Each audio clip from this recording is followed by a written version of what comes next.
Jesse, how you doing? Great. All right. And let's see, we got Kirby, Jesse, and who else now? Cam. Am I on? Cam, Yeah. you played the father. Yes, you Yeah. did. Yeah. All right. How are you? Okay, here we go. Let me do my little introduction. Hey, this is Al McGee with YETicket.com. I'm here with the director and two of the stars for the new movie, Spaghetti Junction. Let me start that over. Hey, this is Al McGee with YETicket.com. I'm here with the director and two of the stars of the new film, which will be premiering at a film festival called Spaghetti Junction. And I want to say hello to everyone. Hello, Hi. Kirby. Hello, Cam. And hello, Jesse. All right. So you're going to have your big premiere at the film festival, the Austin Film Festival. Well, Kirby, you're the director. You start off and tell us about that. Yeah, it's very exciting. The project's been basically 4 years in its making to kind of get to this moment. So it's very special to now finally, let it out into the world. So I'll be, a little nervous, but also very excited to see what people think about the film. The film's about a disabled teenager in the Deep South who encounters a mysterious traveler one night. And then together, they kind of go on this journey of romance and healing, and then also conflict with this cult that they encounter in the end. So it's got lots of twists and turns and sort of psychological aspects of exploring a disabled teenager and what her outside world looks like, but also what's going on internally, psychologically, and how she's dealing with her injury. Well, Cam, you play her father, David. Well, tell us how you felt about the role, and also how you felt about having, your daughter, she lost her leg, and you can tell us a little bit about that. Go ahead, Cam. Yeah. So, it was a huge honor to be on this thing, and I think so. Dave Greenfield, Dad, is he's a good guy. This guy's a real good heart, but he's really struggling. He's really struggling with everything. His older daughter, he's basically lost to this guy, Jesse. So she's kind of slipping out of his grasp, not to say that he was trying to control her, but just like he was trying to keep his family together, and he was losing her. And that's because you had a big tragedy. You all had a huge tragedy within the family. I mean, it's right. If that type of tragedy, it's very hard to keep your family motivated, keep your family in the same moment, because everyone suffers differently. And also, but in my opinion, that's a huge tragedy, man. I mean, I don't know if that happened to me in real life, I don't know what I would have done. I thought David tried to do the best he could. Like you said, David did try to do the best he could with his two daughters. Did the best he could with it. And he kind of, had, dealing with his own emotional issues. He kind of, got into drinking a little too much, drugs and alcohol. And, having that in the household with kids at that age, it feels like kind of an internal threat, and it's an insecure, it creates an insecurity. And so he started to lose them too. And he started to lose his own self-destructive behavior. He started to lose everything. Yeah. And just struggling to keep it together, So, August, the character August, is having her own internal life, and so am I. Because I'm down spiraling and trying to hold it together, August tends to kind of go within and sort of create a better fantasy life, but we don't really know if it's a fantasy or real, which is kind of one of the cool things about this. Yeah. And Jesse, you play Antonio, and you dating his daughter, but you didn't seem like you didn't care about anything. You just wanted the daughter and spend time with her. I mean, you explain your character. Go ahead. Yeah, I didn't care about anything. I can say it in some other words that's not appropriate for an interview. Yeah, he's also a troubled kid. I think everyone's dealing with their own level of suffering in this, and his is very much feeling stuck in the world, stuck in his position, his life, and just wanting to get out. We talked a lot today just about escapism, and everyone deals with a layer of that. And I think with Antonio, he hates where he's at. He hates his family, the people in his life. No one's ever supported him. He's always had to take care of himself. And, coming to be a part of this family of starting to date Shiny, August's older sister, he's found someone who loves him and wants to be around him and spend her life with him and wants the same thing, wants to escape. So they've kind of found this bond in this movie and the story. And although he has his cruxes, of course, he has his flaws. He just wants out. He really wants to make a better life for himself. And I think that's where, of all the bad things that he does and goes through, that's kind of all that was on my mind as far as portraying Antonio. And it was tough. I had a lot of uncomfortable things, and I essentially was one of the biggest antagonists for August in the story, because I'm constantly very intrigued by her and her situation, and a piece of me, is attracted to her, and it's wrong, but I want what I want, and there's a lot going on there between both of us, and hard to deal with, but a really fun challenge, and Kirby made it like a really safe and comfortable space to play, and it was pretty amazing. Yeah, and Kirby, you also wrote this script. Now, is this script based on some prior life experience, or you just saw this around people, or you just made this up in your own head? It's a combination of all three of the things that you just said. Quite a bit of it is pretty much from my own life, but it's also certain current events and things that were happening that got mixed into the fold. Mostly, it's the atmosphere of Spaghetti Junction and like the trucks and this sort of post-industrial landscape that this film is set in. That was inspired by what's around me. But I grew up in Florida in a town called Jacksonville, and it was yeah. So I think I live in Boca. Okay, yeah. That's slightly different, a little more sunshine and happiness, I feel like, in Boca maybe than in Jacksonville. But Jacksonville's a beautiful place. I was just there last weekend, and it's a beautiful place with the ocean, and the nature there is really gorgeous. But it's definitely got its struggles, like any town does. But I drew on a lot of the stuff that I saw in my life and things that happened to me directly. And I had a friend growing up that was a leg amputee, and it was a skateboarder who was like one of the best skateboarders in our town, who had this prosthetic leg. So I was always sort of intrigued by this character and how they overcame this injury to be like this awesome skateboarder, and I was always interested in them and kind of saw them as a very special person in that way. But then it was a question of like, what were the steps to get to being this triumphant, like how did they overcome their injury to be who they are today? And I knew there was probably a moment in time where it was the trouble, of getting to that point, the healing process, or rebuilding that confidence to say, what, I'm going to just get a prosthetic leg. I'm going to move on with my life, and I'm going to do the best I can, to hell with what people look at me if I'm walking down the street or whatever. I'm going to do my thing. And I think, with August as a character, this is the summer, maybe it was like a year ago, when this tragedy happened in their family, and she lost her leg and her mother.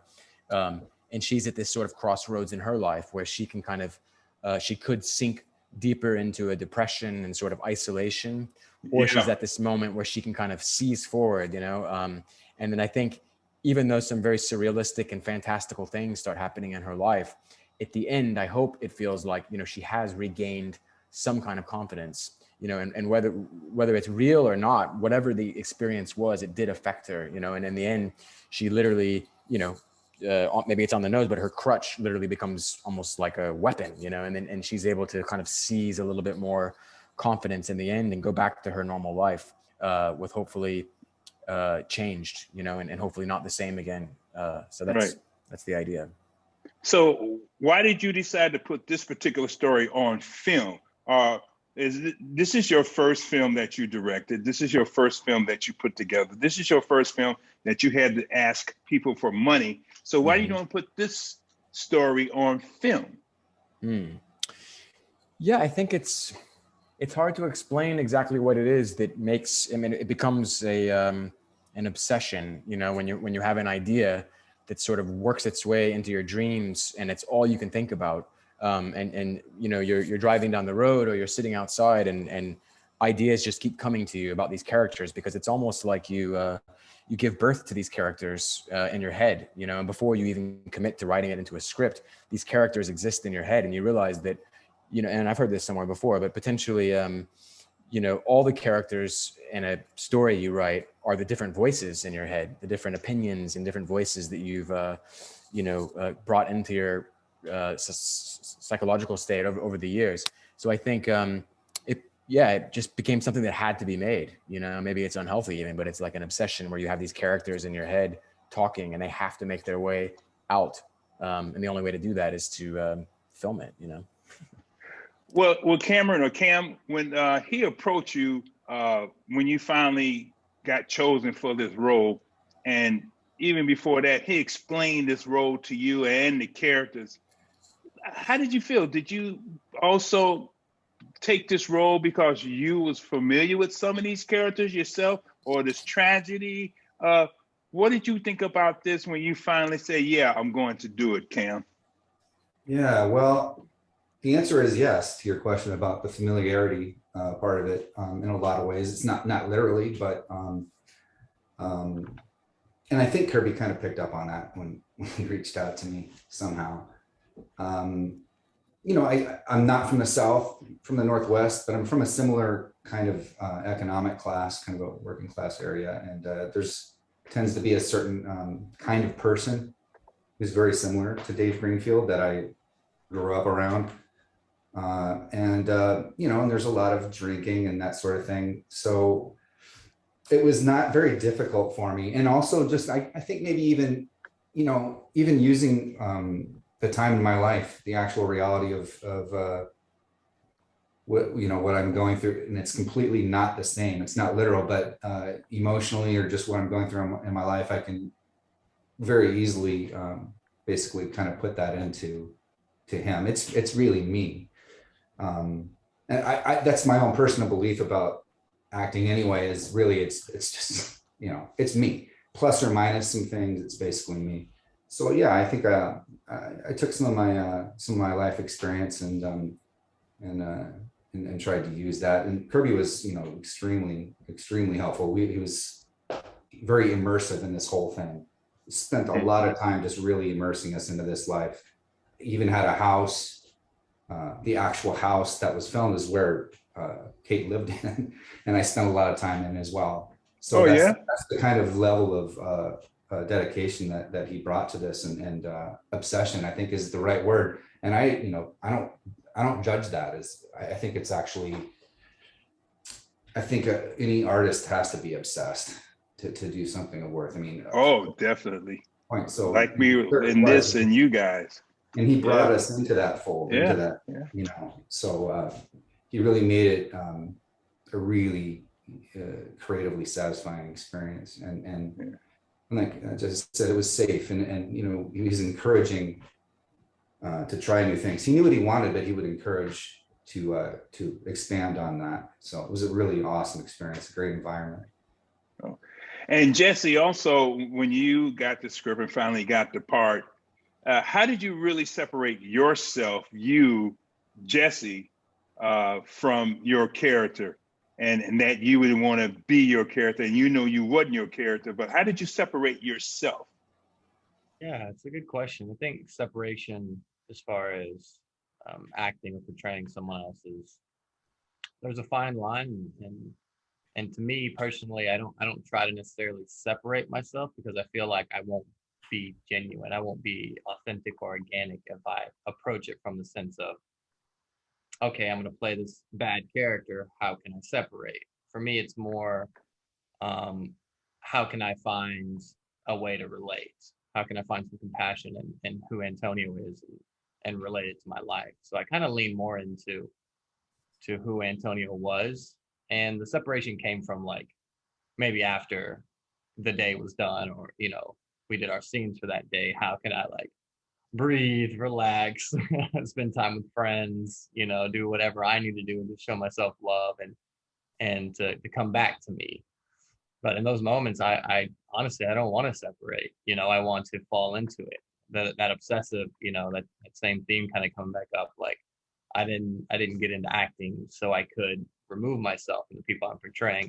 I want to feel what they're feeling. I want to embrace that as fully as I can, because it makes my acting feel more real. It makes my performance feel organic. It makes the whole Right. production, you know, raised to another level. And when you got, you know, Kirby setting the stage for us and giving us this space to play it all, you know, it's so important for me just to embrace it more than separate from it. Oh, nice. Yeah, and also, you know, both you guys, you and Cam, you both have a good history of working with some nice films and nice directors and some big stars. So Kirby, did you have to pretend that you were a big time director? And even though it's your first film, hey, I'm going to show these guys I can do it.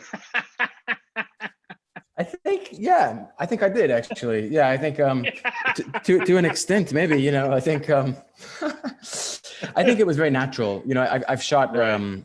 a lot of short films and commercials and music videos and that kind of thing. So I'm very comfortable on set, and I feel like you know, shooting commercials and music videos has sort of been my film school. I didn't actually go to formal film school, so I've sort of found my way, and I'm Well, hold, let me always. ask you a question.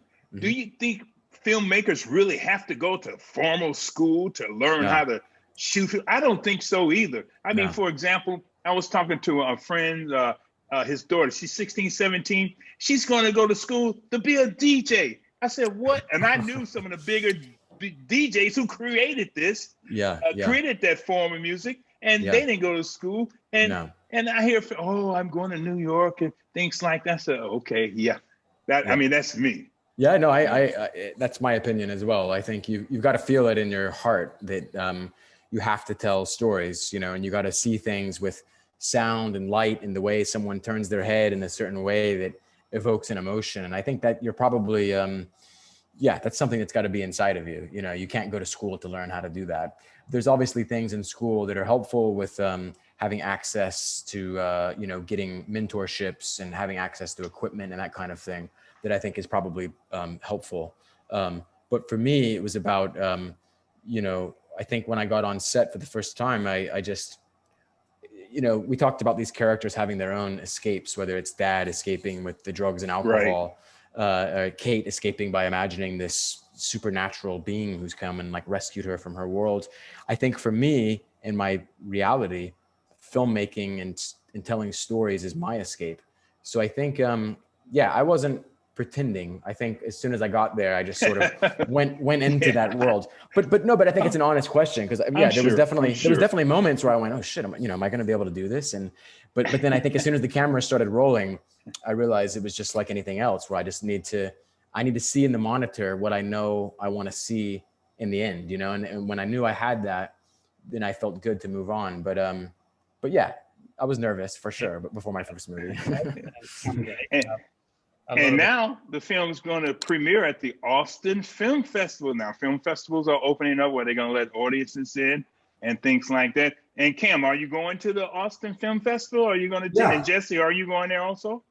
I just found out today. Yeah, I'm gonna be able to be there for the premiere. So I'll be there on Saturday, October 23rd, 10 Yeah. p.m. We'll be Galaxy there. Theater. Galaxy Highland, yeah.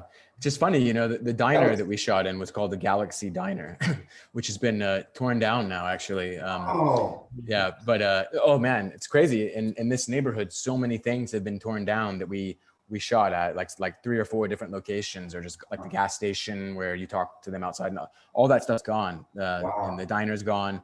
Yeah, everything's been sort of polished, and we've lost some of the things that made, I think, the landscape sort of special. It's all turned into condos and nice Wow. places now. Wow. So we caught this strange window before COVID, and when things were a little bit more overgrown and abandoned. So, but yeah, Galaxy Highland Theater, 10 p.m. Saturday, October 23rd. That's really great, because I've been on the board of 2 film festivals throughout my lifetime.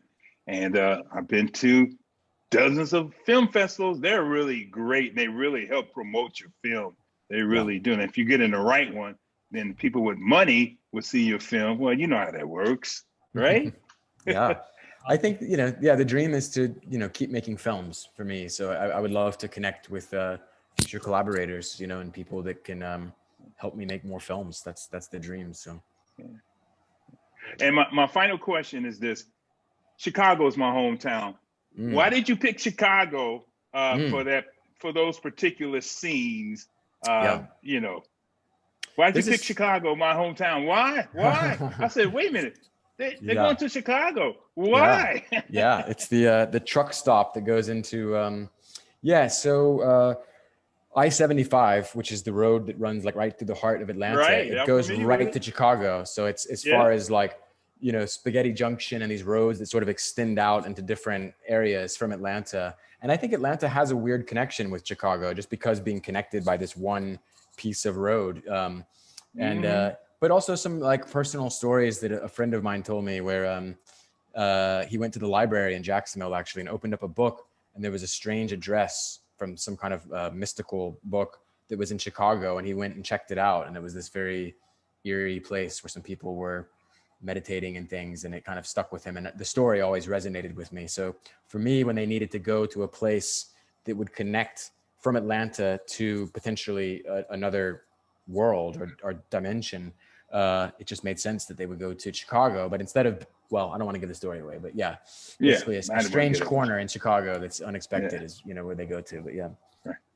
And Cam, my final question to you is this: when people see David, what do you want people to say about David, or what do you want people to see in David when they see David there on the big screen? I think right now there seems to be a trend to kind of condemn people a little too quickly. And I'm a really big believer in second chances. And we're all flawed, we're all flawed and we all struggle. And so hopefully you can see that in yourself in David, because he certainly is those things. He certainly struggles and he's flawed, but he tries. He's trying to hold it together. He's got a good heart, and I think most people do. So, hopefully to see that and reflect on that a little bit and have some compassion for yourself and others. Yeah, and I don't want to give too much away. That's what I saw in David too. He has these two young ladies. He got to take care of them. Sure, things are not going good for him mentally and things like that, but he loves his daughters. That's what I saw in David. Yeah. But I don't want to give too much away. And Jesse, final question to you is this: what do you want them to see in your character? Oh man. It'd be interesting if people saw a little bit of themselves in Antonio. You don't want to like them, but everyone has desires. Everyone has fears. Everyone puts on these fronts. We have different faces. We live constantly with different faces, and we're always evolving and trying to attain something. So I think if someone can pull that from seeing this antagonist in the film, I would very enjoy that. And also want to comment on the fact that like going to school or like doing it on your own, because I didn't go to film school. I went to theater in college, and I found my way through that. But I wouldn't condemn going to film school. I don't think either way is. Oh no, we're not condemning it, but some people feel that's the only way they can make it. At the same time, I'm like, I've really attributed a lot of my recent success to finding good mentors.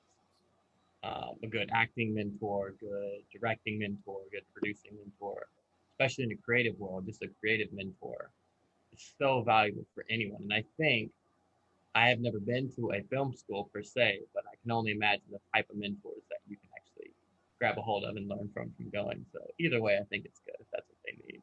Yeah, and brief history about myself. I'm a former college professor, and I taught theater, I taught drama, I taught acting, I taught speech. So, I know I'm not condemning it, but some people say, oh, if I don't go to school for this, I'm not going to be a success. You know what I mean? Yeah. It's not the panacea. Exactly. Well, I want to thank you guys for taking time with me, Al McGee here, WineTicket.com. And Spaghetti Junction is premiering at the Austin Film Festival. Yeah. And well, tell people to go there, whatever you got to do. And you will enjoy this film, especially for a first-time filmmaker, and also some very good experienced actors too. Thank you guys very much. I really appreciate it. Thank Thank you. you so much. Fun. Thank you.